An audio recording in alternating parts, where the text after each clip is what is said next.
কারো বিরুদ্ধে আসিনি, কোনো দণ্ড কার্যকর করতে আসিনি বা কাউকে খালাস প্রদানের জন্য আসিনি। আমরা এসেছি ন্যায় বিচার প্রতিষ্ঠার জন্য, অ্যাপিলেট ডিভিশনকে অ্যাসিস্ট করার জন্য। যে আজকে সুপ্রিম কোর্টের আপিল বিভাগে এটিএম আজহারুল ইসলাম সাহেবের রিভিউ মামলার শুনানি ছিল। আপনারা জানেন যে এই মামলায় দুটি পক্ষ, একটি হলো এটিএম আজহারুল ইসলাম বনাব চিফ প্রসিকিউটর অফিসের পক্ষ থেকে আমরা সেখানে এই মামলায় হিয়ারিংয়ে অংশগ্রহণ করেছি। পিটিশনারের পক্ষে এই মামলায় যেগুলো গ্রাউন্ড ছিল রিভিউ শুনানির ক্ষেত্রে, তার মূলত একটি গ্রাউন্ডই ছিল, সেটা হলো আব্দুল কাদের মোল্লা মামলার জাজমেন্টে অ্যাপিলেট ডিভিশন একটি ফাইন্ডিংস দিয়েছে। সেটি হলো যে এই ইন্টারন্যাশনাল ক্রাইমস ট্রাইব্যুনাল অ্যাক্ট 1973 এর অধীনে গঠিত যে আন্তর্জাতিক অপরাধ ট্রাইব্যুনাল, সেখানে আন্তর্জাতিক আইনের যে ডেফিনেশন এবং যে প্রসিডিউর সেগুলো অ্যাপ্লিকেবল হবে না, এবং তারপর থেকে 2024 সাল পর্যন্ত ট্রাইব্যুনালে যত বিচার হয়েছে সেগুলো ওই জাজমেন্টের আলোকেই এই বিচারগুলো হয়েছে। এই পয়েন্টে আমাদের প্রসিকিউশনের পক্ষ থেকে বক্তব্য ছিল এই যে আমরা পিটিশনারের এই বক্তব্যের সাথে সম্পূর্ণ একমত, কারণ এটি ইন্টারন্যাশনাল ক্রাইমস ট্রাইব্যুনাল, এখানে ইন্টারন্যাশনাল ক্রাইমসের ডেফিনেশন এবং প্রসিডিউর অ্যাপ্লিকেবল হওয়া উচিত। সেজন্য আমরা পিটিশনারের এই বক্তব্যের সাথে মোটেই দ্বিমত পোষণ করিনি, বরং একমত পোষণ করেছি।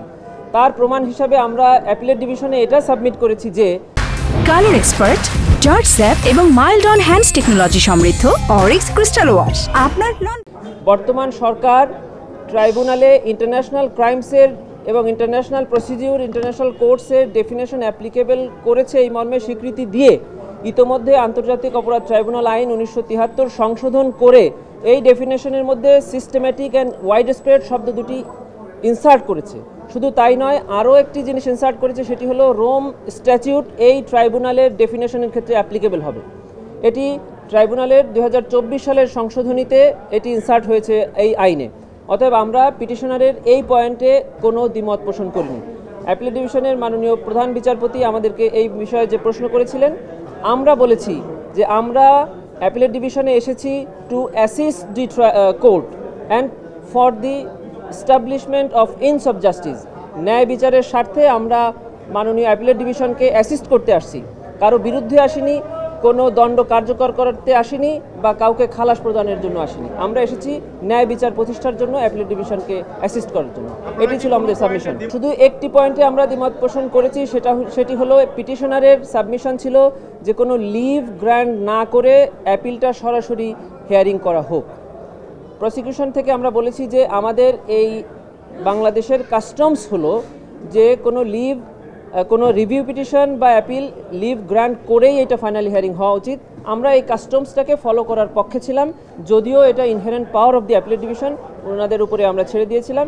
অ্যাপিলেট ডিভিশন এই ইনহেরেন্ট পাওয়ার ব্যবহার করে এবং আইনের পর্যালোচনা করে আমাদের দেশে যে কাস্টমস আছে যে লিভ গ্র্যান্ট করে তারপর শুনানি করা, ওনারা সেই লিভ গ্র্যান্ট করেছেন এবং আগামী 22 এপ্রিল 2025 তারিখে রিভিউ পিটিশনটা হিয়ারিংয়ের জন্য দিন ধার্য করেছেন।